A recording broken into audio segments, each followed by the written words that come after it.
So I'm gonna give it a second. I can just talk or whatever. Um, it's 4/19, 2024, 7:29, almost 7:30.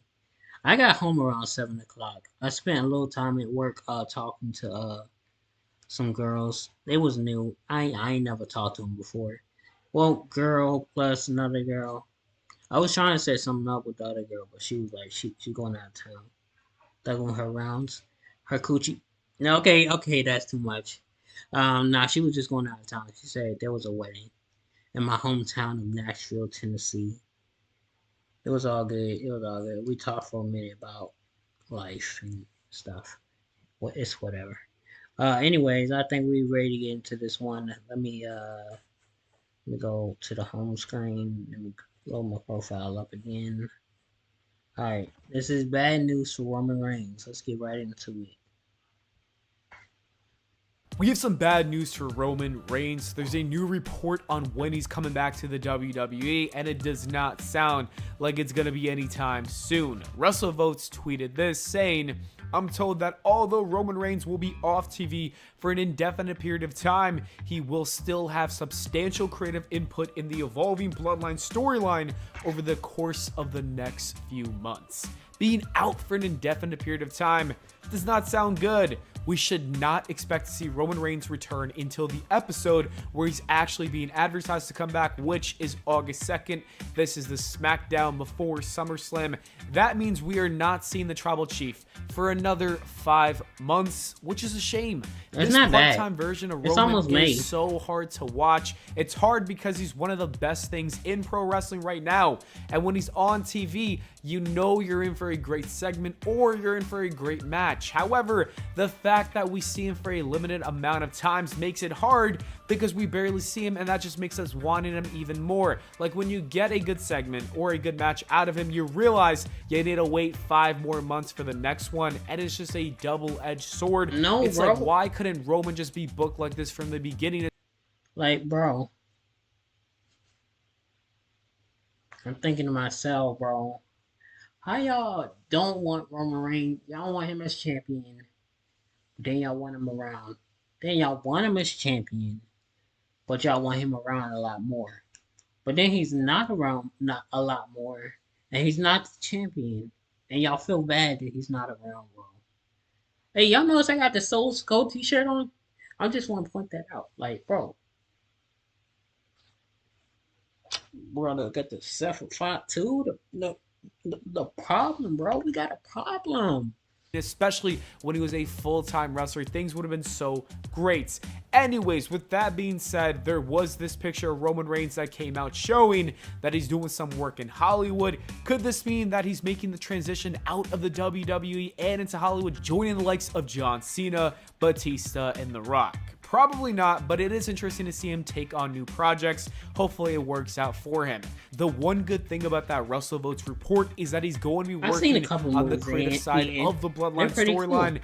As we saw on the last SmackDown, that story is red hot. Roman Reigns and Paul Heyman have been working on the creative for some time now, and I know those two will continue to cook. Speaking of the Bloodline storyline, it looks like the next chapter is Roman Reigns turning babyface and reuniting with the Usos. Jay was recently on the bump, and he said that he would like to see that with them being the good guys this time around, so he does want to see a reunion between him, Roman, and Jimmy, and I could see it happening. Rikishi also said that he thinks The Rock is going to turn on Roman, which will make Reigns the babyface, and I can't wait to see how that plays out. That's what a lot of people are expecting, and it should be really good, but we probably have to wait another year or two just to see that happen.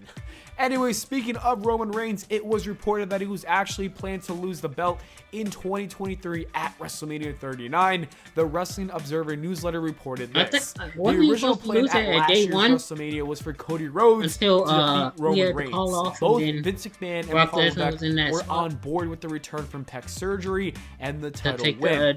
A lot happened behind the scenes, with the key points being argued and eventually agreed by all parties that it would be stronger a year later.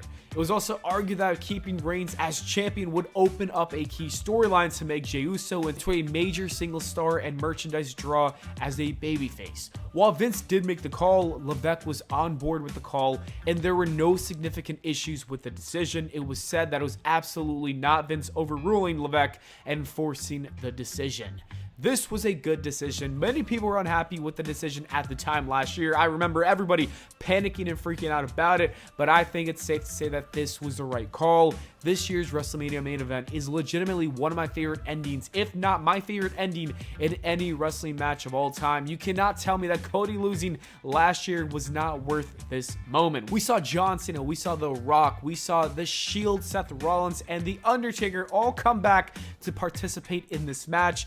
It was booked to perfection. I only wish that Cody Rhodes had better feuds after WrestleMania 39 before feuding with Roman Reigns again. There was a lot of filler programs, but besides that, it was great. Yeah, And also, he's a champion now, so it does not matter too much. What do you guys think? Was it better to have Roman retain at WrestleMania 39, or should Cody have finished his story last year?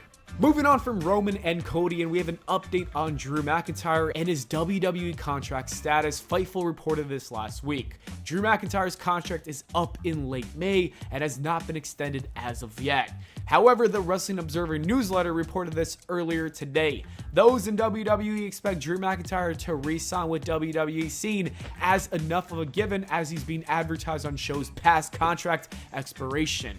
The feeling was that while he had talked of taking time off, if not creatively fulfilled, that he very much is now and is seen as one of the company's top full-time wrestlers with Cody Rhodes and Seth Rollins. There is also a belief that WWE talent is less likely now to opt for AEW.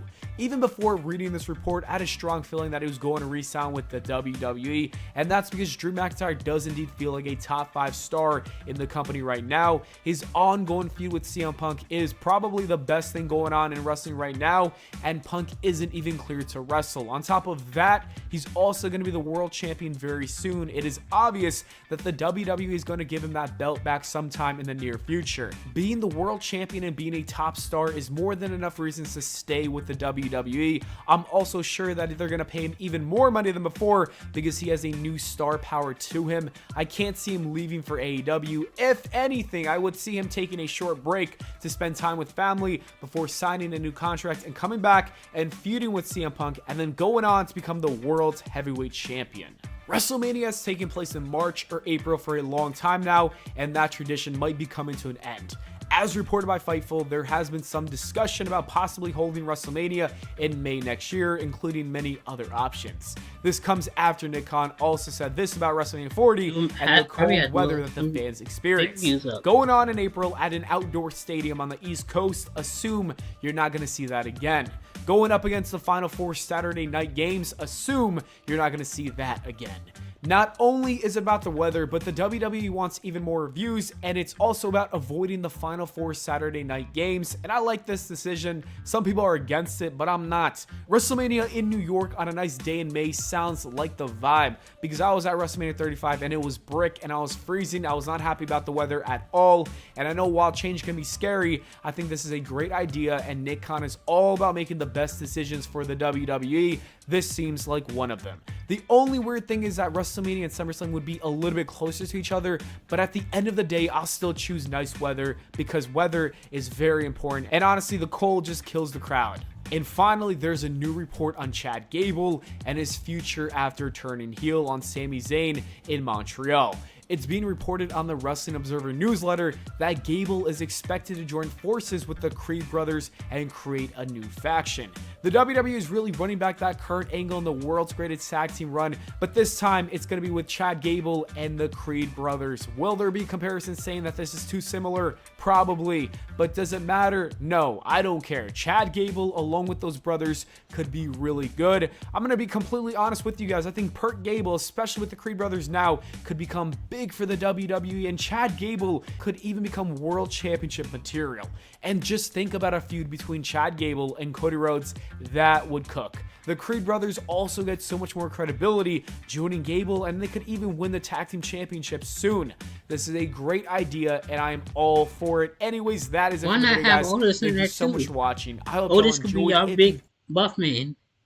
that y'all need to take people out. They could be the tag team. I would make it a faction. Like 4 people. You got the big guy that nobody want to mess with. You got the 2 tag team champions, and you got the world champion.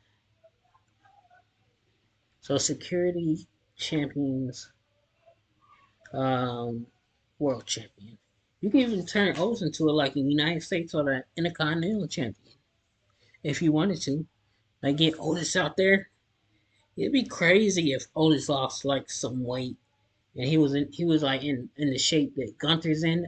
Oh my god, he would run amok through everybody, bro. I don't know how he would how doing that caterpillar would work. You probably had to change that. But anyways, let's get right into the next video. We got 20 minutes until SmackDown comes on, so I'm guessing the next video will probably be the one that does it. I'm probably going to do like 5 uploads today. I'm really like focused on Twitch. Like Twitch is what's getting all my attention. I wanna be an affiliate, and I'm so close. I just gotta do this for like 30 days. Get like about 3 views for 30 days. I think I'm doing good.